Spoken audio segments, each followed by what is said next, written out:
네, 시대의 변화는 참 빠른 것 같아요. 그리고 그 빠르기가 시간이 지나면 지날수록 더 빨라지는 것 같습니다. 사회, 문화, 경제 할 것 없이 무언가 굉장히 변화가 빠른 것 같습니다. 요즘은 그 유행도 정말 금방금방 지나가요. 잠깐 유행했다고 하는 것들을 나름 익혀서 이야기를 해보려고 하면 이미 유행이 끝났대요. 지나갔는데요. 라는 겁니다. 지역의 변화들도 상당히 빨라요. 올 때에 비해서 이 지역 김포 북변 걸포 지역이 상당히 크게 변했습니다. 근데 김포 시민 3년 차인 저한테도 그 정도면 여기 뭐 10년 차, 20년 차, 뭐 30년 차 이상 되신 분들한테는 더 말할 것도 없겠습니다. 그럼 우리 아이들의 시대에는 어떨까요? 우리 아이들, 학생들, 또 청년들, 우리들이 살아갈 그리고 앞으로의 세대가 어떠할까 생각을 해보게 됩니다. 여러분, 르네상스라는 말 아실 겁니다. 고대, 중세, 현대 뭐 이렇게 시대를 이야기를 하는데 중세에서 근대로 넘어오는 이 과도기적 시기에 있었던 현상을 르네상스라고 부릅니다. 물론 그때 그렇게 불렀던 것은 아니에요.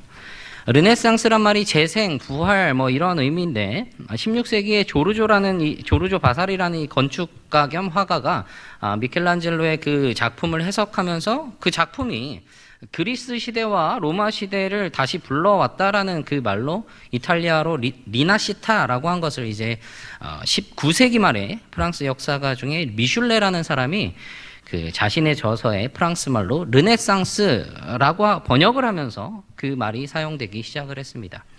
르네상스의 다시, 네상스, 태어나다. 그래서 뭐 재생, 부활, 다시 태어나다 뭐 이런 의미겠죠. 그런 의미 속에서 무엇을 태어났냐, 탄생했냐, 재생시켰냐, 그리스, 로마의 그 찬란했던 문명으로 다시 돌아가자고 하는 것입니다. 고대 그리스, 고대 로마의 그 복원을 추구하면서 그래서 문예부흥 뭐 이렇게 불렀는데요. 이 르네상스를 두 가지로 이야기를 합니다. 그 중에 하나가 우리가 보통 알고 있는 이탈리아 르네상스예요. 중세시대가 정말 정치, 사회, 문화, 뭐 경제, 종교적으로 특히 뭐 암흑기였는데 특히 이제 백성들이 이제 황제와 교황 사이의 그 권력, 세력 다툼으로 인해서 오랜 기간 동안 굉장히 고통을 받고 있었습니다. 그러다 보니까 이들이 이 인간의 존엄성에 대해서 생각을 해보고 또 외치기 시작을 하게 된 거예요. 그래서 이 르네상스를 인문주의, 뭐 휴머니즘, 인본주의라고 이제 연관이 되기 시작을 한 거죠.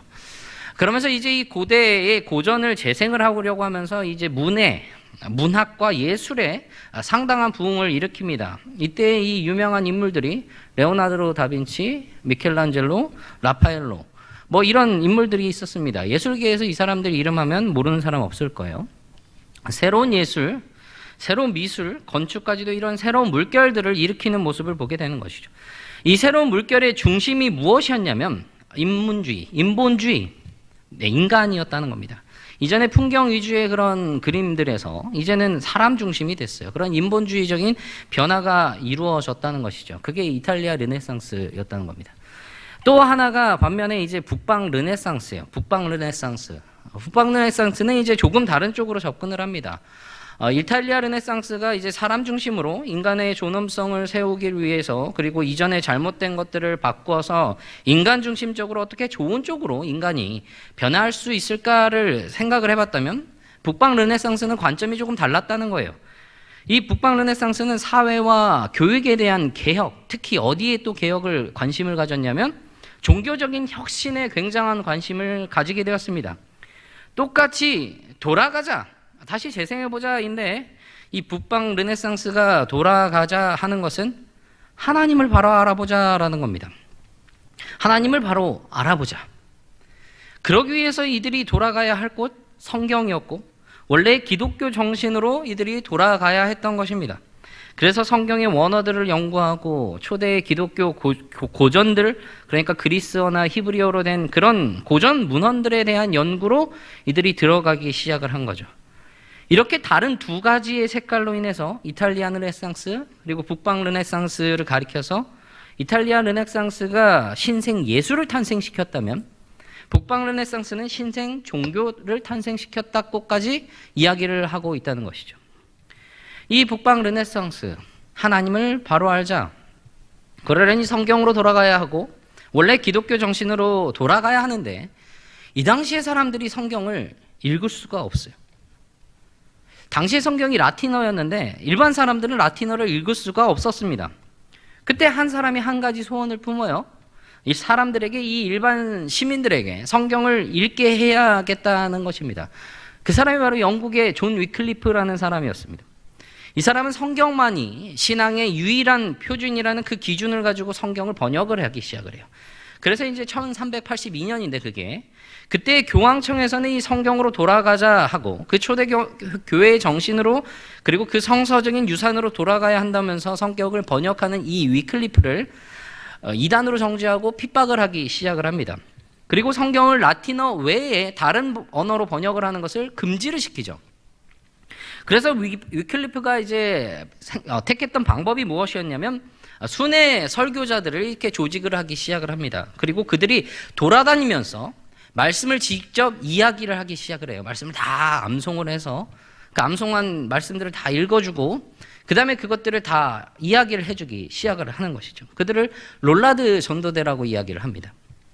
이런 위클리프의 개혁의 영향을 받은 사람이 영국에서는 조금 떨어진 지역에서 영향을 받은 사람이 나타나요. 보헤미아 지역인데 거기 야누스라는 사람이 그 영향을 받습니다. 지금의 체코의 서부 지역이에요. 이 위클리프의 개혁 사상을 이어받아서 개혁자의 길을 가기 시작을 했습니다. 그런데 아까 이 교황청 로마 가톨릭에서는 반대를 했잖아요. 이게 점점 심해지고 있는 것이죠. 핍박이 굉장히 심해지고 있었어요. 그래서 이 야누스라는 사람을 계속 핍박을 하다가 결국 그가 꺾이지 않으니까 그를 잡아다가 화형을 시킵니다. 불에 태웠어요.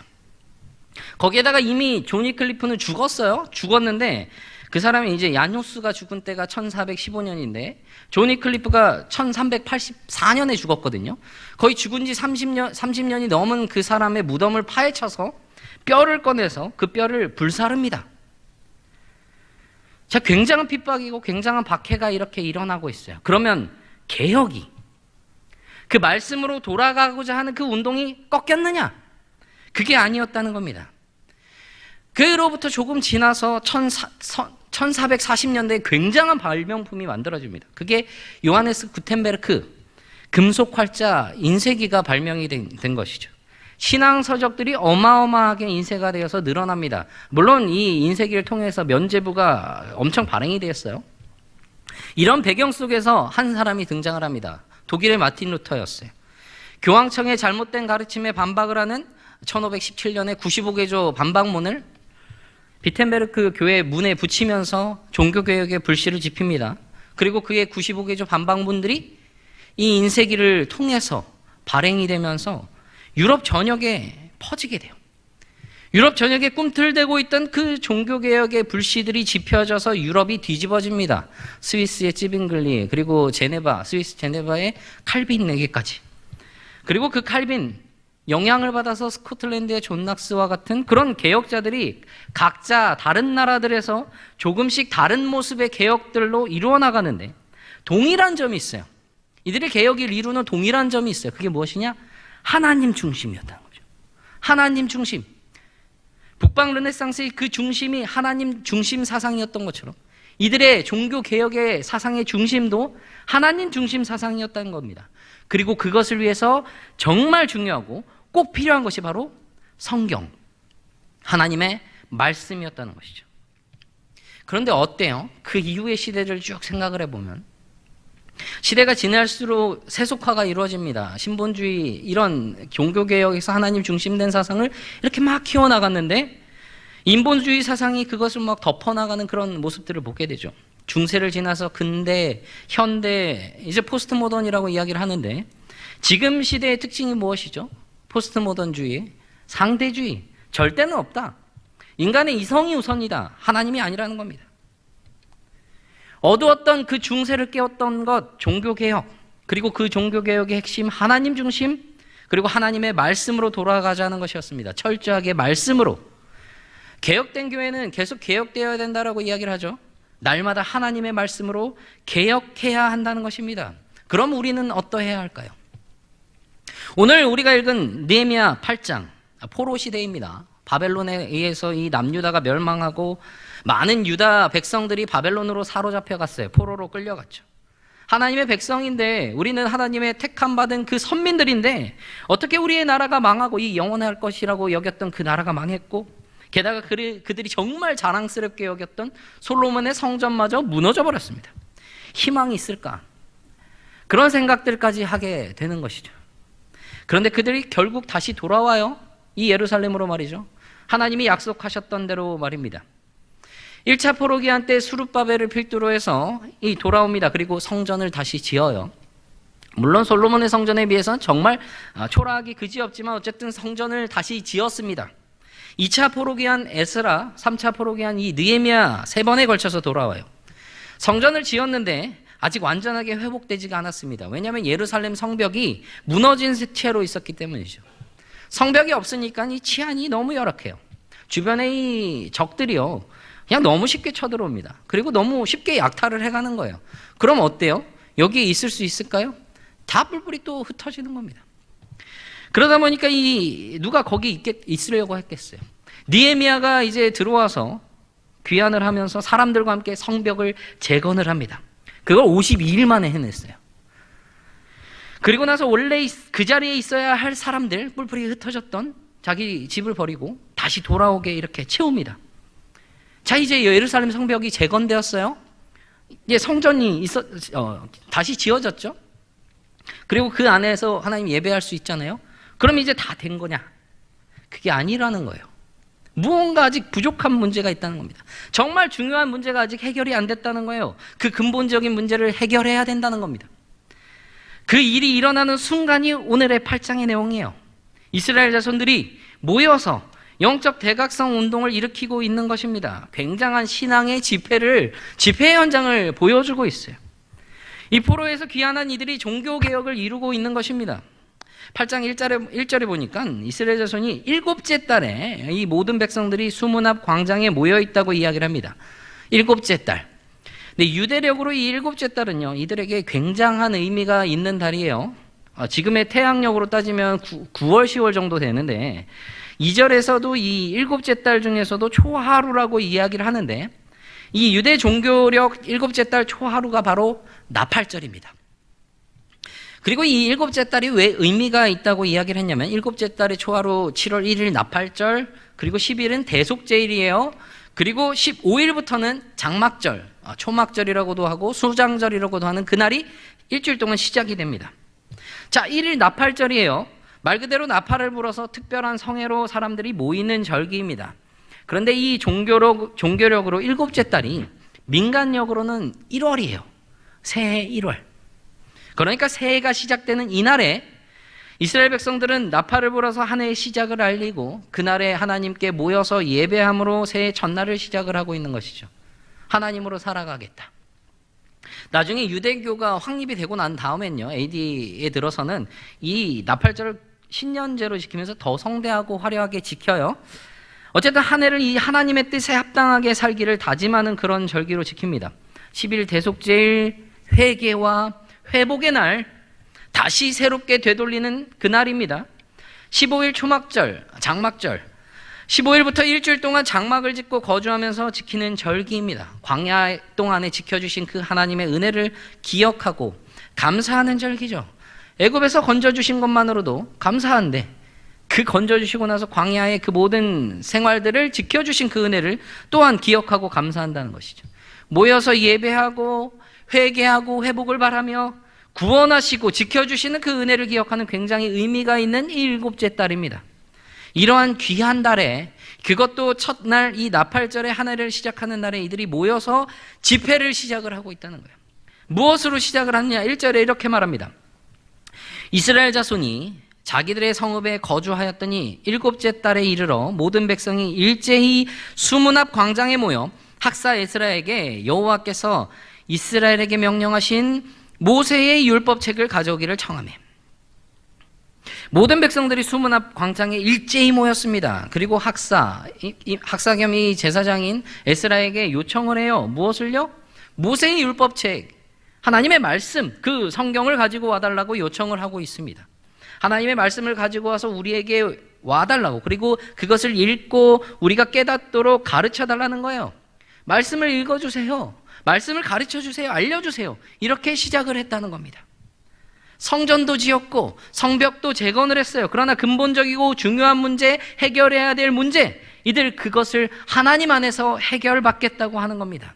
하나님을 만나야 되는데, 하나님을 알아야겠는데, 하나님께로 나아가야 하는데 그 방법이 말씀이라는 거예요. 하나님의 말씀이라는 겁니다. 그렇게 말씀으로 나아갔더니 어떤 일들이 벌어집니까? 다 모였어요. 모든 백성들이 남녀노소 할 것 없이, 지역도 나이도 성별도 다 초월해서 여기저기 퍼져 있었던 백성들이 다 모입니다. 그리고 그것을 알아들을 만한 모든 백성들에게, 모든 사람들에게 말씀이 들려집니다. 말씀에 비추어서 자신들의 모습을 바라보고, 이 말씀을 통해서 이 공동체가, 이 지금 포로에서 귀환한 이 유다 공동체가 그 공동체에 향하신 하나님의 뜻이 무엇인지 그것을 분별하기 위해서, 그리고 그것을 행하기 위해 나와 있다는 겁니다. 참 귀한 일이에요. 너무나도 놀라운 일입니다.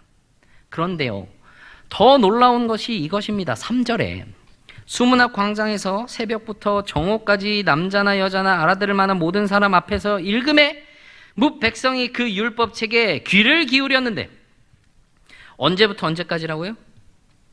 새벽부터 정오까지.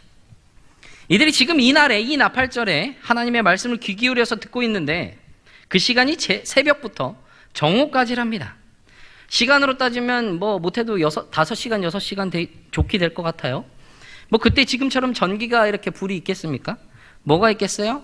날이 조금 비추기를 기다리면서 이 어두움이 사라져갈 때쯤, 그때부터 말씀을 듣기 시작을 해서 정오까지 이제 말씀을 들었다는 겁니다. 그들 마음에 있었던 그 어두움마저도 그렇게 밀려가고 있었던 것을 보게 되는 것이죠. 무려 5시간, 6시간. 6시간이라고 칠게요. 분으로 따지면 몇 분이죠? 360분입니다. 그 10분의 1인 36분만 돼도 힘드신데, 그렇죠? 6시간이라고요? 상상이 가시나요? 상상이 잘 안 가시는 것 같은데, 그럼 오늘 금요기도에 6시간 동안 한번,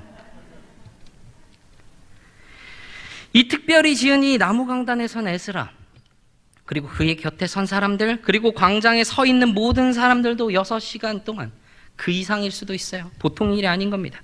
그런데 이들 했다는 거예요.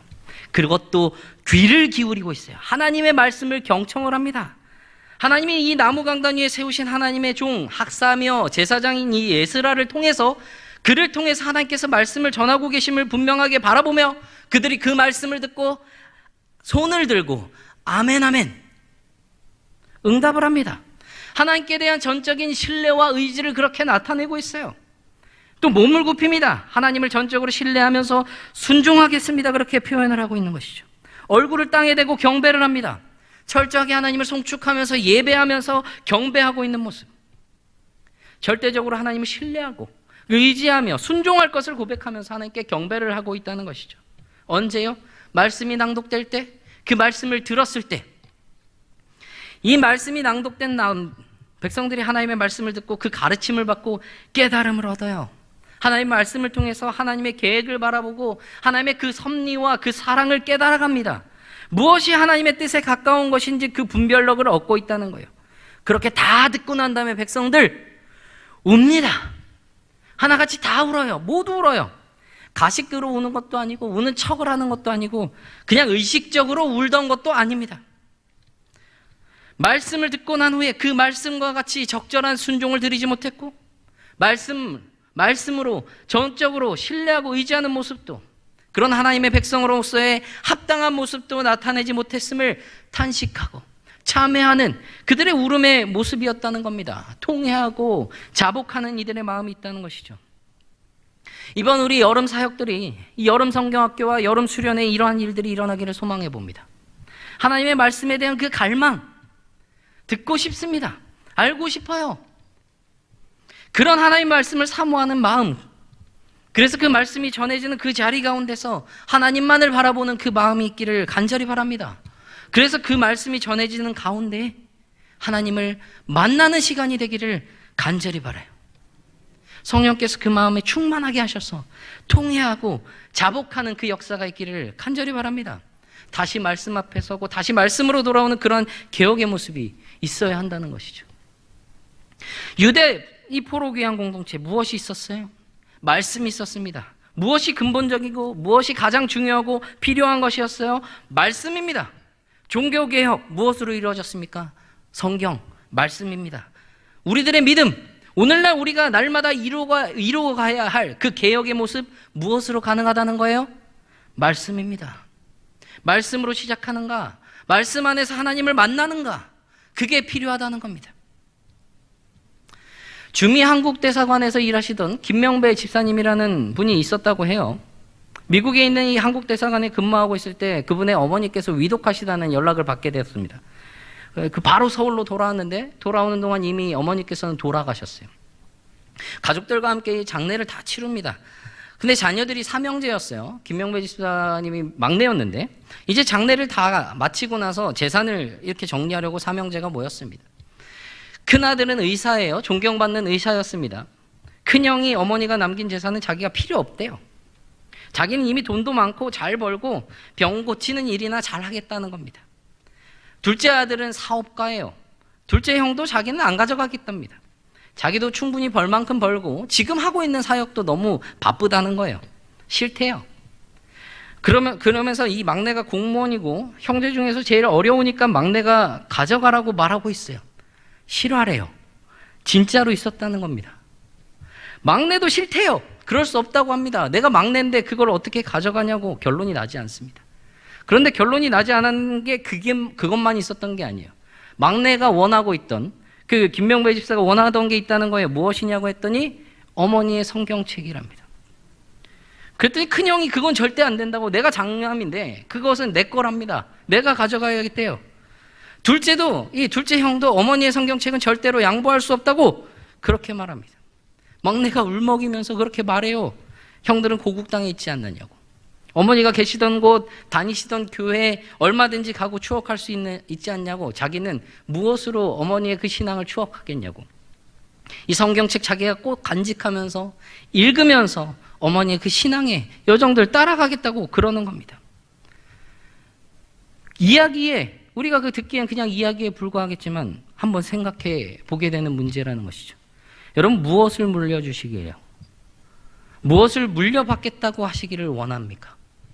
말씀의 그 소중함, 말씀의 그 귀함, 그걸 그 교회에서, 가정에서, 이 세상의 그 어떤 것들이 아니라 하나님으로, 하나님의 말씀으로, 말씀을 듣고 따르고 말씀을 소중히 여길 환경 우리가 만들어줄 필요가 있겠습니다. 말씀을 가까이 할 수 있도록 상황을 만들어줄 필요가 있다는 거예요. 교회에서, 그리고 가정에서 말입니다. 하나님으로, 하나님의 말씀으로, 그렇게 말씀으로 시작하고 말씀 안으로 들어가고 그 안에서 하나님을 만나도록 우리는 그렇게 해줄 필요가 있다는 거예요. 여러분, 오늘 말씀에서 유다 공동체 통회하고 울고 있을 때 총독 느헤미야, 그리고 제사장 겸 학사 에스라, 그리고 백성들을 가르치는 레위 사람들이 위로하고 권면을 합니다. 울고 있는 그들에게 울지 말래요. 슬퍼하지 말고 울지 말라고 합니다. 그날은 여호와의 성일이라고 말하고 있어요.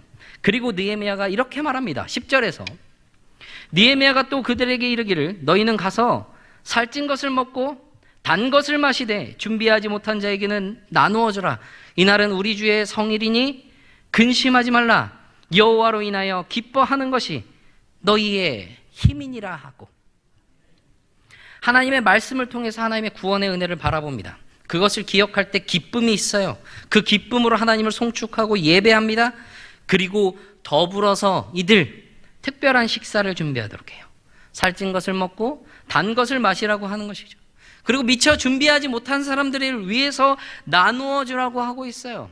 일부 사람들만이 아니라 모두 함께 참여할 수 있도록, 모두 함께 말씀을 들었듯이 모두 함께 그 자리에 함께 참여할 수 있도록, 혹여나 준비하지 못하여 근심하는 이가 없도록, 그것으로 인하여 이렇게 말할 수 있는 겁니다. 여호와로 인하여 기뻐하는 것이 너희의 힘이니라. 그리고 12절에 이렇게 말해요. 모든 백성이 곧 가서 먹고 마시며 나누어주고 크게 즐거워하니 이는 그들이 그 읽어 들려준 말을 밝히 알미라. 하나님의 말씀을 들었어요. 읽어 들려준 그 말씀 밝히 듣고 밝히 알아서 이제 그들이 했던 거 먹고 마시고 나누어주고 크게 즐거워하는 일, 읽어 들려준 그 말씀 영의 양식을 듬뿍 먹습니다. 다 같이 함께 그 영의 양식을 먹고 기쁨과 즐거움의 예배를 올려드립니다. 그리고 나서 이어지는 것 육의 양식을 나눠요. 그냥 내배 채우는 게 아닙니다. 그거 아니에요. 함께 기쁨으로 먹고 나누는 겁니다. 먹고 마시고 나누어주고 그리고 크게 즐거워하게 된다는 거예요. 어린 시절에 경상도 시골에 있는 교회에 있었던 적이 있습니다. 그때 여름 성경학교가 어렴풋이 기억이 나요. 시골 교회에 이 여름 성경학교를 하면 읍내에서 뭐 여러 선생님들이 이렇게 도와주러 오고 서울에서 이제 목사님의 제자들도 좀 와서 이렇게 함께 합니다. 노란색, 파란색, 보라색 뭐 이런 각각의 색깔로 이제 학년별로 옷을 입고 조별로 이렇게 줄줄이 앉아요. 그 마룻바닥에 이렇게 쫄쫄쫄쫄 방석 깔고 앉아 있는 것이죠. 작은 시골 동네였는데 온 동네 아이들이 다 모입니다. 큰 전지에 이 알록달록 그림, 그래서 이 찬양 악보 가사들 있잖아요. 이렇게 넘기는 거. 그런 거 열심히 따라 부르고 율동도 열심히 하고 그리고 그 마룻바닥에 앉아서 열심히 말씀을 듣습니다. 말씀을 듣고 조별로 빙 둘러 앉아서 엎드려서 앉아서 공과를 하고 나면 그 후에 교회 권사님들, 집사님들 다 오셔요. 집에서 가지고 오신 것, 또 교회에서 같이 만드신 것 다 함께 또 먹습니다. 음식들, 과일들, 그 안에 담겨져 있던 함께하는 기쁨과 즐거움 여러분들에게도 있을 겁니다. 영적으로 듬뿍 먹여야죠. 하나님의 말씀으로 우리는 가득 먹여야 합니다. 그리고 가득 먹일 수 있는 그 환경들을 만들어야 합니다. 먹여주고 스스로 먹을 수 있도록 교회에서, 부서에서, 가정에서 우리는 힘써야 합니다. 우리 아이들을 위해서, 우리 학생들을 위해서 우리는 힘써야 된다는 거예요. 또한 육의 양식 듬뿍 먹여야 합니다. 단순히 먹는 행위 그 자체가 아니에요. 그걸 분명히 알아야 합니다. 그 안에 교제가 있고 나눔이 있고 그 안에 영과 육으로 채우시는 하나님의 은혜가 있다는 겁니다. 그것을 누리게 해야 한다는 거예요. 여러분 먹지 못했잖아요. 그동안 코로나라고 교회에서 음식 먹으면 안 된다고 거의 2년 반을 우리 그렇게 보냈어요. 나눔의 기쁨, 함께하는 교제의 즐거움 풍성하게 누리기가 어려웠습니다. 이제 3년 만에 가능하게 된 이번 여름 사역들, 우리 아기들, 우리 어린이들, 청소년 학생들, 그리고 청년들 뿐만 아니라 우리 성도님들과 그리고 소망부 어르신들까지 영의 양식, 그 주님의 말씀 날마다 듬뿍 먹고 누리고 또한 함께 교제하는 그 나눔, 그 기쁨도 즐겁게 누리는 이번 여름이 되기를 간절히 바랍니다. 그리고 그것을 위해서 더욱 힘써서 우리가 기도하고 마음과 우리가 뜻을 다해서 함께 힘써서 함께 사역해 나가는 이번 여름 사역이 그리고 앞으로의 우리의 매일이 되기를 간절히 바랍니다.